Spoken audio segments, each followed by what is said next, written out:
Meus irmãos, eu vos saúdo com a paz do Senhor. Seja bem-vindo. Este é o canal Família EBD, conectada com você. Neste vídeo, vamos ouvir a leitura da lição desta semana. Portanto, aumente o som e boa leitura. Lição 3: O perigo do ensino progressista. Texto áureo. Sabe, porém, isto, que nos últimos dias sobrevirão tempos trabalhosos. 2 Timóteo 3.1. Verdade prática. Os ensinos progressistas buscam desconstruir a fé cristã por dentro e afastar as pessoas do verdadeiro cristianismo bíblico, tornando-as meras militantes de causas sociais. Leitura bíblica em classe. 2 Timóteo capítulo 3 verso 1 a 9. Sabe, porém, isto, que nos últimos dias sobrevirão tempos trabalhosos. Porque haverá homens amantes de si mesmos, avarentos, presunçosos, soberbos, blasfemos, desobedientes a pais e mães, ingratos, profanos, sem afeto natural, irreconciliáveis, caluniadores, incontinentes, cruéis, sem amor para com os bons, traidores, obstinados, orgulhosos, mais amigos dos deleites do que amigos de Deus, tendo aparência de piedade, mas negando a eficácia dela. Destes afasta-te. Porque deste número são os que se introduzem pelas casas e levam cativas mulheres nécias carregadas de pecados, levadas de várias concupiscências, que aprendem sempre e nunca podem chegar ao conhecimento da verdade. E, como Janes e Jambres resistiram a Moisés, assim também estes resistem à verdade, sendo homens corruptos de entendimento e réprobos quanto à fé. Não irão, porém, avante, porque a todos será manifesto o seu desvario, como também o foi o daqueles. Introdução. Nesta lição, veremos que os ensinos progressistas enfraquecem a autoridade da Bíblia. Suas heresias propagam que as Escrituras contêm erros, que Deus não é soberano e que o sobrenatural é um mito. São indiferentes à doutrina bíblica do pecado, relativizam os valores morais e defendem a necessidade de a ressignificar a fé cristã. Por conseguinte, seus ensinos progressistas resultam na descaracterização do cristianismo bíblico. Nesta oportunidade, verificaremos alguns de seus heréticos conceitos e os meios espirituais pelos quais a Igreja deve resistir aos seus efeitos maléficos. Judas 1.3. Primeiro tópico: a descaracterização do cristianismo. Primeiro ponto: a deterioração moral. A expressão bíblica últimos dias faz alusão ao período anterior à volta de Cristo, sendo retratado como um tempo extremamente difícil, a 2 Timóteo 3.1. O apóstolo Paulo alerta que o comportamento humano estará associado à impiedade, caracterizada pela profunda degradação moral, 2 Timóteo 3.2 a 4. Por isso, a lista paulina é uma descrição da escalada dos pecados na sociedade. E o enfraquecimento da doutrina bíblica e o relativismo, que não aceita a norma moral absoluta, instigam a má conduta da humanidade. O atual é alarmante crescimento do pecado e uma indicação de que já vivemos esses últimos dias. Não obstante, apesar das investidas heréticas, a Bíblia nos adverte a viver em santidade em qualquer época da jornada cristã. 1 Pedro 1.15, 23, 25. Segundo ponto: a erosão da ortodoxia. O ensino progressista representa um ataque ideológico à ortodoxia bíblica. Suas teses reduzem o texto bíblico a um mero registro de experiências religiosas. Desse modo, o fundamento da fé cristã é questionado, isto é, a autoridade bíblica é rejeitada e suas verdades negligenciadas, o conteúdo doutrinário cede espaço para a cultura, o entretenimento e ao resultado a qualquer custo, os cristãos tornam-se mais amigos dos deleites do que amigos de Deus, a 2 Timóteo 3.4. A vida em igreja fica desprovida do poder do Espírito, sendo incapaz de ser instrumento de transformação do caráter das pessoas, 2 Timóteo 3.5, 2 Coríntios 4.2, 3. Portanto, não podemos negociar a verdade de que a Bíblia é a única revelação escrita de Deus, dada pelo Espírito Santo, capaz de constranger a consciência dos pecadores, 2 Timóteo 3.16, 17.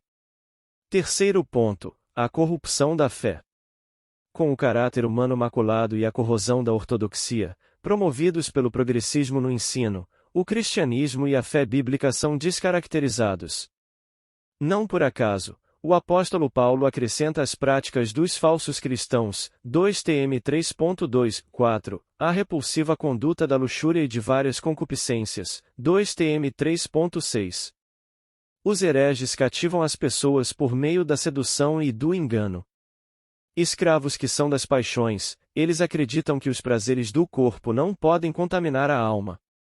Por isso, os pecados morais, a libertinagem e o abuso do corpo são tolerados, tais como a prostituição, a ideologia de gênero, as drogas, o aborto, o relativismo moral, etc. A rebeldia e a ausência de genuína conversão os impedem de alcançar o conhecimento da verdade, 2 Tm 3.7. Por fim, o engano desses mestres e seus seguidores será objeto do juízo divino, 2 Tm 3.8. Deixe o like e se inscreva no canal Família EBD. Segundo tópico, as teorias progressistas. Primeiro ponto, a desconstrução da Bíblia. O ensino progressista e o desdobramento do liberalismo teológico. Sua principal característica é o repúdio à inspiração e inerrância da Bíblia, 2 Timóteo 3.16. A ênfase do progressismo repousa no antropocentrismo, homem como centro. Esse ensino produz pessoas egocêntricas e retira a convicção do pecado, 2 Timóteo 3.2. O parâmetro progressista e de reinterpretação das Escrituras para satisfazer a concupiscência humana, 2 Timóteo 4.3. Então, propaga-se um evangelho em que a salvação do homem ocorre por meio de uma reforma social com a relativização do pecado, da moral e da fé bíblica, Galatas 1.7 a 10. Assim, o termo aprogressista refere-se às teorias que se distanciam do cristianismo bíblico, em especial na deturpação das doutrinas e dos valores cristãos, Filipenses 3.18, 19, 2 Pedro 2.19. Segundo ponto, o teísmo aberto. Outra corrente da teologia liberal progressista é o ensino do teísmo aberto. Nessa teologia, Deus é limitado, não conhece o futuro em detalhes, não exerce o controle absoluto sobre o universo e nem sobre a vida humana. Afirma-se que o conhecimento divino das coisas que estão por acontecer depende das ações livres dos homens. Rejeita-se o conceito de presciência em que Deus sabe todas as coisas antecipadamente. Nessa heresia, Deus foi surpreendido pelo pecado no Éden e forçado a redesenhar a história, Gênesis 3.8 a 19. Essa ênfase extremada nas decisões do homem sacrifica a soberania de Deus, e a autolimitação divina anula o que a Bíblia ensina sobre a queda e a corrupção do gênero humano, afetando assim a doutrina da providência divina e da presença do mal moral no mundo.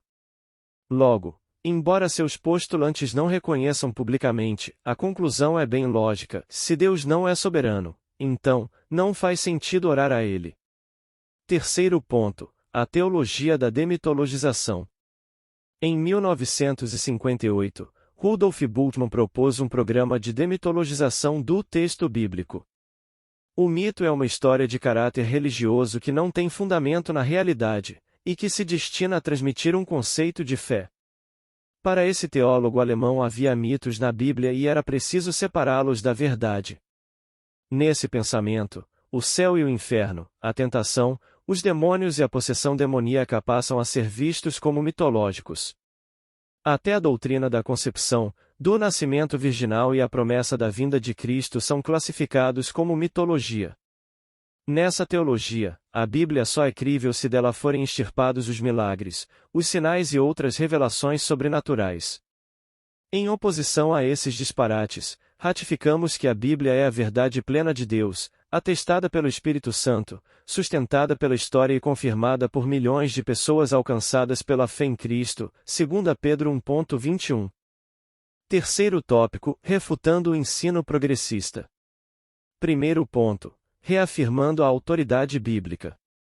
Em refutação ao ensino progressista é indispensável reafirmar a doutrina da inspiração divina, verbal e plenária da inerrante Palavra de Deus, 2 Timóteo 3.16-17, e validar o princípio de sola scriptura instituído na Reforma, que estabelece a Bíblia como a única regra infalível e autoridade final de fé e prática.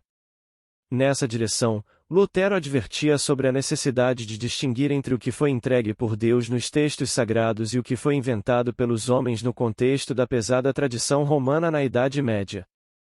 Armínio, por sua vez, alertava que a perfeição das Escrituras é solapada quando sua verdade é negada ou reinterpretada. Desse modo, a autoridade bíblica é ratificada quando se oferece resistência à presunção das ideologias humanas em acrescentar ou retirar alguma coisa das Escrituras. Apocalipse 22.18-19. Segundo ponto, ensinando as doutrinas bíblicas. A grande comissão confiada à Igreja consiste em fazer e ensinar discípulos. Mateus 28.19-20. Compreende uma ordenança proclamadora e um mandato educacional. A incumbência é tanto de formação quanto de transformação de indivíduos. É responsabilidade da Igreja evangelizar o mundo e ensinar as doutrinas bíblicas, 2 Timóteo 4.2. Em vista disso, Paulo exorta a necessária dedicação ao ensino, Romanos 12.7. A atividade é essencial para instruir, expor e corrigir o erro, 2 Timóteo 3.16. Essa atuação é primordial na transformação da velha natureza, Efésios 4.22-24, formação do caráter cristão, F 4.13, resultando no genuíno crescimento de uma igreja espiritualmente saudável e doutrinariamente bíblica, Efésios 4.16. Terceiro ponto, enfatizando a santificação. O fortalecimento da autoridade bíblica e o aprendizado das doutrinas cristãs precisam estar atrelados a uma vida de santidade. 1 Pedro 1.16. O verbo santificar vem do grego agiazo, que significa separar, purificar, consagrar. O adjetivo a santo é a tradução do vocábulo agios. Desse modo, a santificação é a operação do Espírito Santo em manter o crente separado do pecado e consagrado a Deus, Romanos 12.1-2. É a continuação da obra iniciada na regeneração, Efésios 1.13, quando o salvo recebe novidade de vida, 2 Coríntios 5.17, e se estende até o dia da glorificação do crente, Romanos 6.22. A ênfase está na obediência à palavra de Deus, Tiago 1.22, no abandono das concupiscências, 1 Pedro 1.13-14, e numa vida de retidão moral em toda a maneira de viver, 1 Pedro 1.15. Conclusão. As Escrituras advertem que a conduta humana dos últimos dias é de repulsiva descaracterização da fé. A heresia progressista crítica às Escrituras, promove o enfraquecimento da ortodoxia, instiga a frouxidão moral e afasta as pessoas do verdadeiro cristianismo. Contudo, a postura da Igreja não deve ser de inércia, mas de resistência à iniquidade. A defesa da fé ocorre quando os valores imutáveis e atemporais da Bíblia são exercitados pelo poder de Deus na vida diária do crente salvo, 1 Coríntios 2.4-5.